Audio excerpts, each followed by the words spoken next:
اس کی حقیقت ساری گستہ سبنامہ میں طرح طرح سے مثالوں سے وہ بیان کرتے رہے. تو اس کے بعد ان کے بھتیجے وغیرہ آ گئے، گدی نشین بن گئے، تو انہوں نے جو ہے نا آگ کو، آتش پرستی کا ایک نیا مذہب کھڑا کر دیا. وہ سمجھتے تھے کہ شاید آگ ہی سب کچھ ہے اور آگ ہی خدا ہے اور آگ. تو انہوں نے حضرت زرتشت علیہ السلام کا جو اصل پیغام تھا ان میں بدعت شامل کر دی، جس طرح ہر مذہب کے ساتھ ہوا ہے. ہمارے اسلام کے ساتھ بھی یہی ہوا ہے کہ اس میں جو ہے کئی مذہب فرقے بن گئے.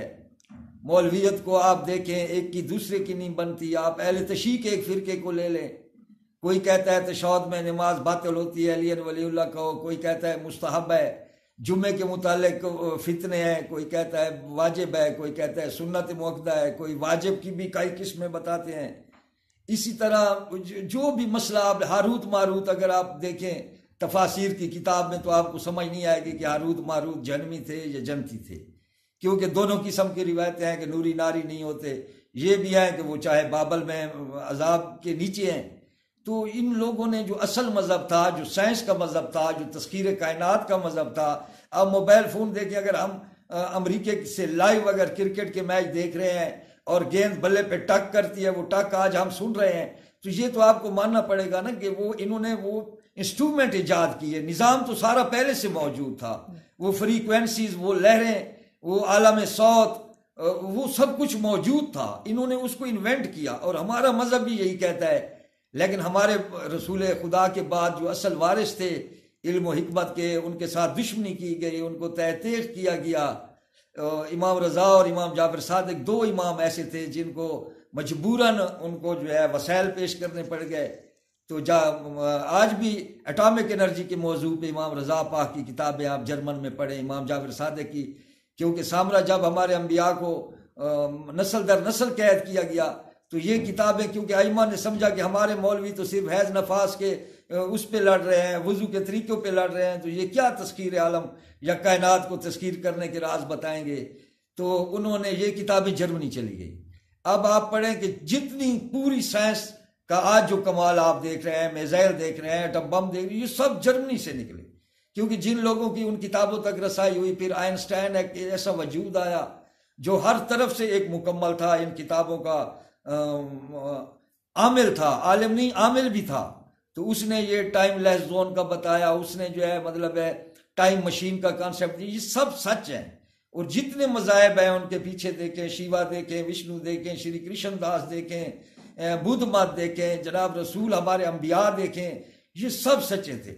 لیکن جب ہم آگ کی حقیقت پہ، مچ کی حقیقت پہ نظر ڈالتے ہیں تو ہمیں اس مچ کی لبیک نظر آتی. پہلی لبیک جب حضرت ابراہیم علیہ السلام کو آگ میں ڈالا گیا تو وہ آگ گلزار سے ہو گئی، نار سے گلنار ہو گئی.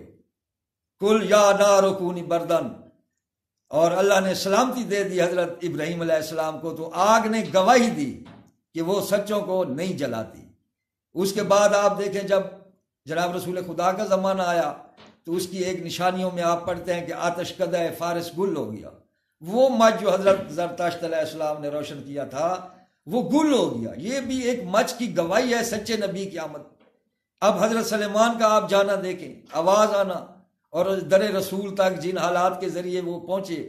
تو یہ وہ لوگ باتیں کرتے ہیں کہ یہ کہ نبی نہیں تھے یا وہ نہیں تھے، یہ وہ کرتے ہیں جن کا علم محدود ہوتا ہے، جو اپنی طرف سے سوچتے ہیں. ورنہ ہر نبی کے وجود پہ موجود گواہی دیتا ہے. حضرت عیسیٰ کی آپ ہسٹری پڑھیں، پہلے لوگوں کو علم ہو گیا تھا کہ جناب روح اللہ آنے والے. اسی طرح جناب موسیٰ کا پڑھیں تو پہلے لوگوں کو علم ہو گیا تھا، اس لیے تو اس نے بچے بنانے شروع دی.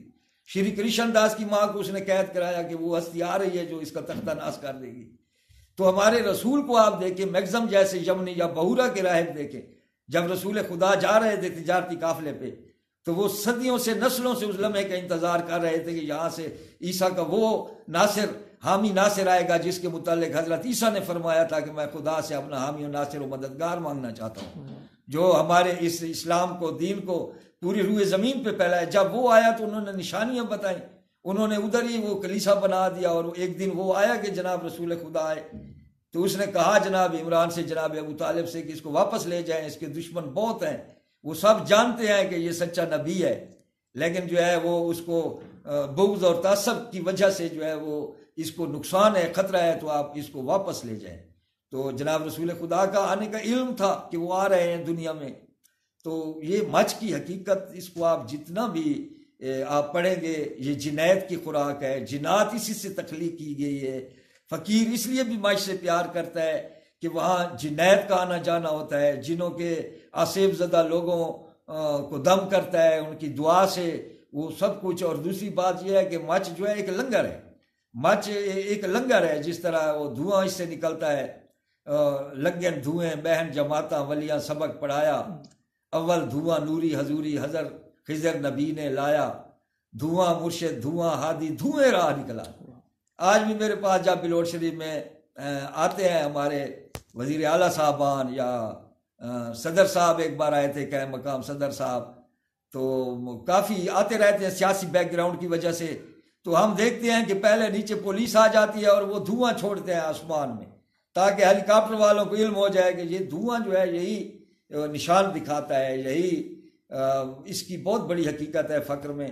اور میرے لیے تو یہ کافی ہے آپ کو سمجھانے کے لیے کہ مچ ایک بہت باکرامت حقیقت ہے فقر میں.